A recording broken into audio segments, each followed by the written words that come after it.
Hello students, मैं संतोष कुमार गुप्ता आपका ICIT online classes में बहुत बहुत स्वागत करता हूं।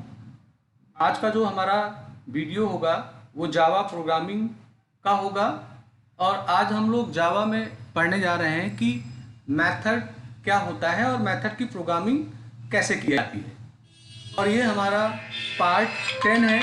इससे पहले भी मैंने आपको 9 वीडियो दिए हुए हैं। अगर आपने उन वीडियो को नहीं देखा होगा तो मैं डिस्क्रिप्शन बॉक्स में उसका लिंक दे दूंगा, आप वहां से उन वीडियो को ज़रूर देखिए।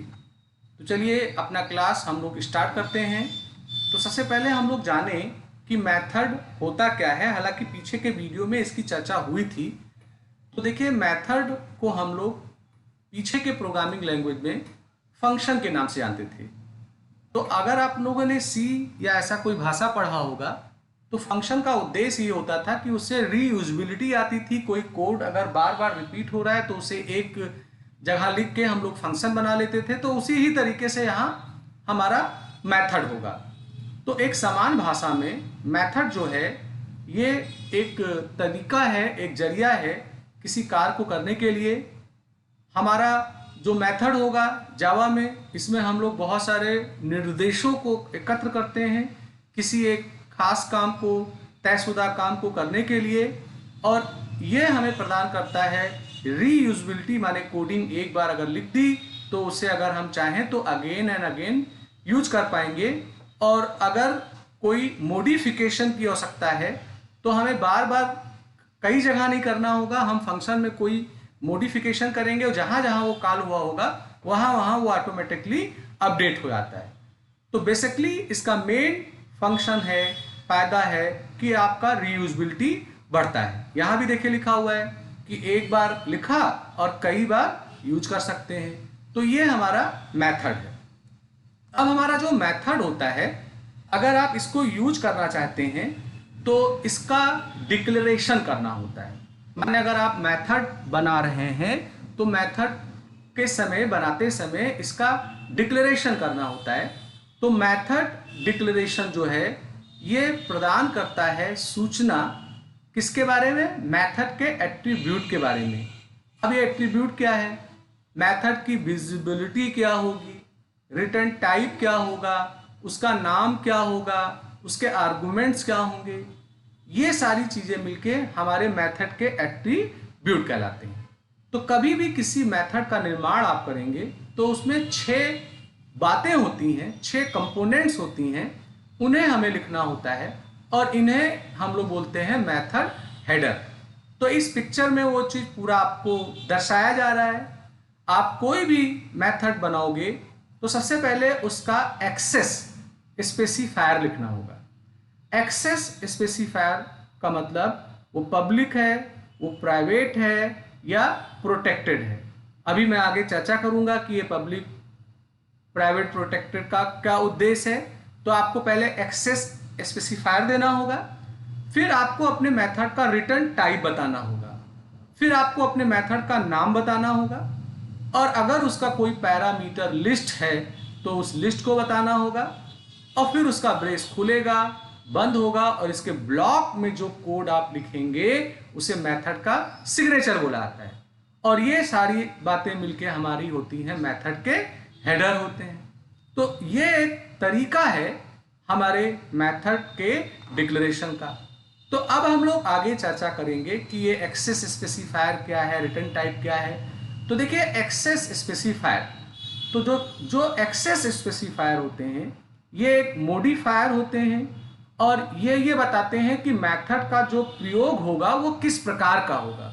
यानी उसकी जो विजिबिलिटी होगी, उसको यूज करने का अधिकार जो होगा वो किसको किसको होगा, वो चीज हम लोग एक्सेस स्पेसिफायर की मदद से बताते हैं।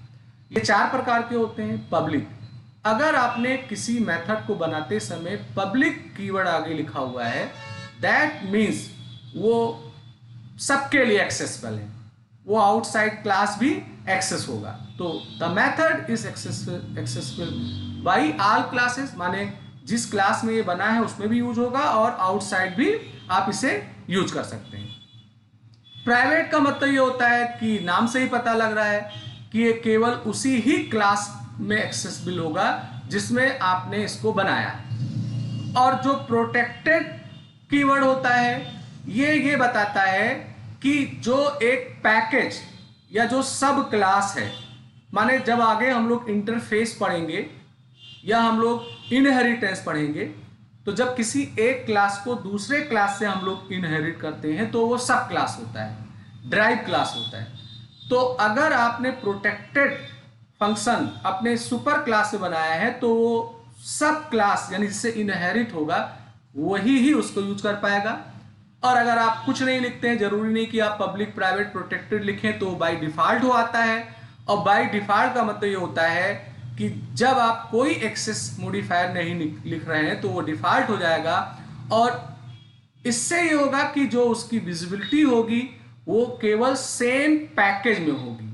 सेम पैकेज का मतलब एक पैकेज को बनाने के लिए एक से ज्यादा क्लासेस का प्रयोग किया जाता है, तो उसी ही पैकेज में आप इसका प्रयोग कर पाएंगे। अब रिटर्न टाइप का मतलब जो मेथड है वो वैल्यू को रिटर्न कर रहा है कि नहीं रिटर्न कर रहा है। रिटर्न कर रहा है तो उसका डेटा टाइप लिखना होगा, नहीं रिटर्न कर रहा है तो हमें वॉइड लिखना होगा। मेथड का नाम मतलब आइडेंटिफायर। आप मेथड का नाम देंगे उसको रिकॉग्नाइज करने के लिए, उसको पहचानने के लिए, तो उसकी नेमिंग करनी होती है।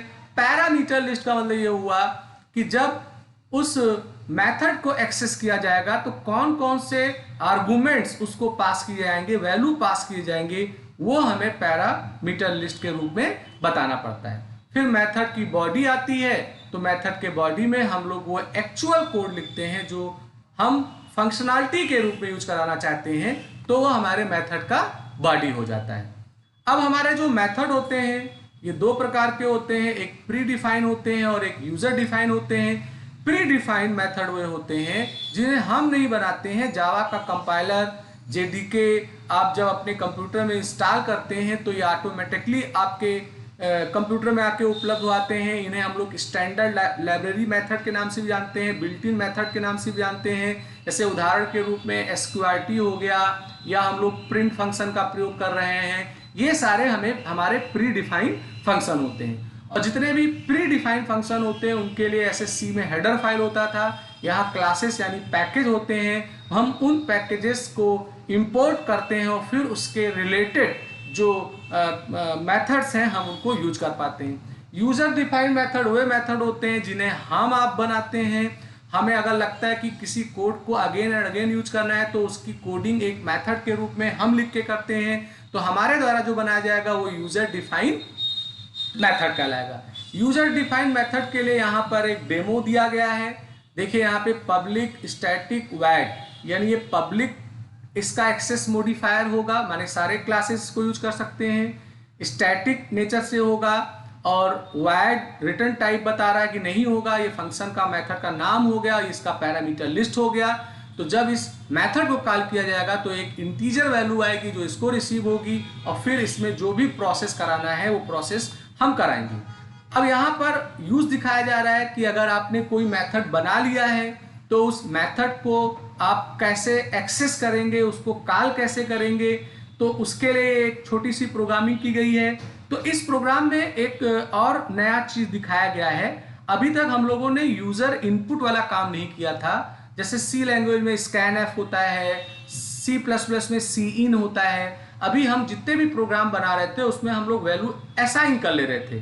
तो अगर आप चाहते हैं कि हम इनपुट करें, हालांकि आगे चल के इनपुट आउटपुट का एक बड़ा चैप्टर आएगा, हम लोग जावा में पढ़ेंगे, पर अभी मैं इनपुट कराने के लिए एक डेमो दे देता हूं।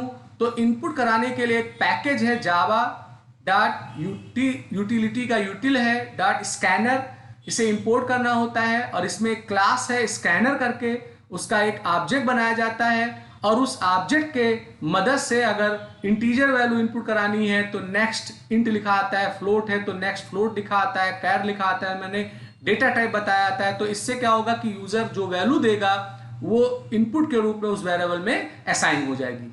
तो यहाँ मैंने क्या किया है, स्कैनर का एक ऑब्जेक्ट बनाया है, फिर यहाँ मैंने सिस्टम आउट से कहा है कि इंटर करिए कोई नंबर और यहाँ मैंने एक इंटीजर वैल्यू को इनपुट कराया है। और आप देखो तो फाइंड इवन ऑड ये एक फंक्शन है जो हम लोगों ने ऊपर बनाया था, उसको कॉल किया गया है और फिर उसमें हमारा जो वैल्यू है नम नाम का उसको सप्लाई कर दिया गया है। तो ये क्या करेगा कि उस फंक्शन को, मेथड को कॉल करेगा और उसमें जो भी प्रोग्रामिंग हुई होगी उसको वो करके दिखाएगा। तो चलिए हम लोग इसका कुछ प्रोग्राम भी चेक कर लेते हैं। तो मैंने आज इसकी प्रोग्रामिंग एक कर ली है, मैं उस प्रोग्राम को ओपन कर रहा हूँ, आपको डिमॉन्स्ट्रेट कर रहा हूँ कि कैसे वो यूज होगा। तो अगर आप देखो तो यहाँ मैंने इंपोर्ट किया है java.util.scanner। इसे इंपोर्ट इसलिए किया है क्योंकि मैं स्कैनर क्लास का यूज करूंगा यूजर इनपुट के लिए। उसके लिए ये पैकेज है, या सी में हेडर फाइल आप बोलते थे वो है। और यहाँ मैंने क्लास का नाम दिया है, ये हमारा मेन मेथड है। और मेन मेथड में हम लोगों ने यहाँ अपने स्कैनर का एक ऑब्जेक्ट बनाया है, एक मैसेज प्रिंट करा के यहाँ पे इनपुट का काम किया है। और ये फाइंड इवन आड का एक फंक्शन है, उसमें नम नाम के वेरिएबल को भेज दिया गया है। अब इसी ही क्लास में देखिए एक मेथड उस नाम का बना है, फाइंड इवन आड, जो ऊपर कॉल किया गया था। और नाम का वेरिएबल यहाँ पर पैरामीटर लिस्ट में रिसीव हुआ है और यहाँ पे चेक किया गया है कि वो इवन है कि आड है। तो ये एक मेथड मैंने बनाया है फाइंड इवन आड का, और उसको मैंने यहाँ पे कॉल किया है। तो इस प्रोग्राम को मैं यहाँ कंपाइल कर लेता हूँ, और कंपाइल करने के बाद मैं इसको एग्जीक्यूट करता हूँ। तो देखिए क्या होता है। तो एग्जीक्यूट करने पे देखिए इंटर एनी नंबर मांग रहा है, मैंने यहाँ पे 7 दे दिया, इंटर कर दिया। तो देखिए ये बता रहा है कि ये आड नंबर है। तो इस तरीके से ये बताया। अब एक बार इस प्रोग्राम को मैं और रन कर लूँ इवन के लिए, तो मैं अगर आप नंबर देता हूँ यहाँ पर 6, तो ये बता देगा कि हमारा नंबर इवन है। तो अब देखिए मैंने इस प्रोग्राम में एक और बात नहीं बताई कि यूजर इनपुट भी आप करा सकते हो, और यहाँ पर मैंने मेथड का डिक्लेरेशन करके उसको मैंने यूज करा, उस चीज को मैं यहाँ पे दर्शा रहा हूँ। ऐसे आप चाहें तो कितने भी फंक्शन बना सकते हैं। जैसे सपोज करिए मैं एक फंक्शन और बनाना चाहता हूँ, मैं बना लेता हूँ जल्दी से। उसका काम होगा कि मैं जो नंबर इनपुट करूँगा उसका स्क्वायर दिखा देगा। तो देखिए यहाँ पर फिर लिखा गया पब्लिक, यहाँ लिखा गया स्टैटिक, यहाँ लिखा गया वॉइड। अब वॉइड के बाद फंक्शन का नाम दे देते हैं, जैसे यहाँ दे दिया मैंने SQ दे दिया, और यहाँ मैंने इंटीजर, यहाँ मैंने नम ले लिया और इसका ब्रेस खोल के इसका ब्रेस बंद किया। और यहाँ पर मैं system dot out dot print LN करता हूँ, और यहाँ पर नम मल्टीप्लाई नम कर लेता हूँ, और इसके साथ एक मैसेज प्रिंट करा देता हूँ कि ये स्क्वायर है। ठीक है, और यहाँ पर ये हो जाता है। तो अगर आप देखें तो यहाँ मैंने एक मेथड और बना लिया। अब अगर इस मेथड का प्रयोग करना हो तो इस मेथड का प्रयोग करने के लिए स्क्वायर नाम के फंक्शन को मैंने कॉल किया, और यहाँ पर मैंने नम को भेज दिया और सेमीकोलन लगा दिया। तो अब दो मेथड हो गए। कंपाइल किया, कोई एरर नहीं है। अब मैं जाके इसको एग्जीक्यूट करता हूँ, और एग्जीक्यूट करने पे कोई वैल्यू पास करता हूँ 2। तो देखिए 2 बता रहा है इवन है, और 2 का जो स्क्वायर है वो 4 आ गया। तो ऐसे आप कितने भी मेथड बना सकते हैं। और अगर आप प्लान कर रहे हैं कि थोड़ा ये प्रोग्राम हमें कॉम्प्लिकेटेड लग रहा है, इसमें इनपुट वाला काम हुआ है, तो इनपुट वाला काम आप यहाँ से हटा सकते हैं। हटाने के लिए क्या करना होगा, आप अपने सोर्स कोड को ओपन करिए, और अगर आप यूजर इनपुट नहीं कराना चाहते हैं तो आपको ये इंपोर्ट करने की ज़रूरत नहीं है। यहाँ पर इसकी ज़रूरत नहीं है। अब यहाँ नंबर भी हमें नहीं मंगाना है, इसकी भी ज़रूरत नहीं है। तो आप यहाँ से कोई वैल्यू भेज सकते हैं। जैसे मैंने यहाँ पे 7 भेज दिया, और मैंने यहाँ पे भेज दिया 3 भेज दिया। तो ये क्या करेगा, 7 को जांचेगा कि वो इवन आड है कि नहीं, और 3 का वो स्क्वायर निकालेगा। तो अगर आप वैल्यू यूजर से नहीं मंगाना चाहते हैं तो वो स्कैनर वाले बात की जरूरत नहीं पड़ेगी। पर आगे से मैं जितने भी प्रोग्राम बनाऊंगा उन प्रोग्राम में मैं स्कैनर को लेके चलूंगा, जिससे यूजर के इनपुट के अनुसार हमारा प्रोसेस हो। तो देखिए अब वो कोई वैल्यू नहीं पूछ रहा है, वो 7 को बता दिया आड है, और जो स्क्वायर है हमारा, हमने जो नंबर दिया था 3 संभवतः उसका ये स्क्वायर आ गया। तो इस तरीके से आप मेथड को बनाने का काम करते हैं। तो फ्रेंड्स, आज हम लोगों ने चर्चा किया कि जावा में मेथड क्या होता है, उसको कैसे यूज करते हैं, उसका बेनिफिट क्या होता है। आज का वीडियो अगर आपको अच्छा लगा हो तो इसे लाइक करिए, शेयर करिए, सब्सक्राइब करिए, बेल आइकन को सेलेक्ट करिए, जिससे कोई नया वीडियो बने तो उसका अलर्ट आपको तुरंत मिल जाया करे। तो मैं आज का वीडियो यहीं पे ही समाप्त करता हूँ। आपका दिन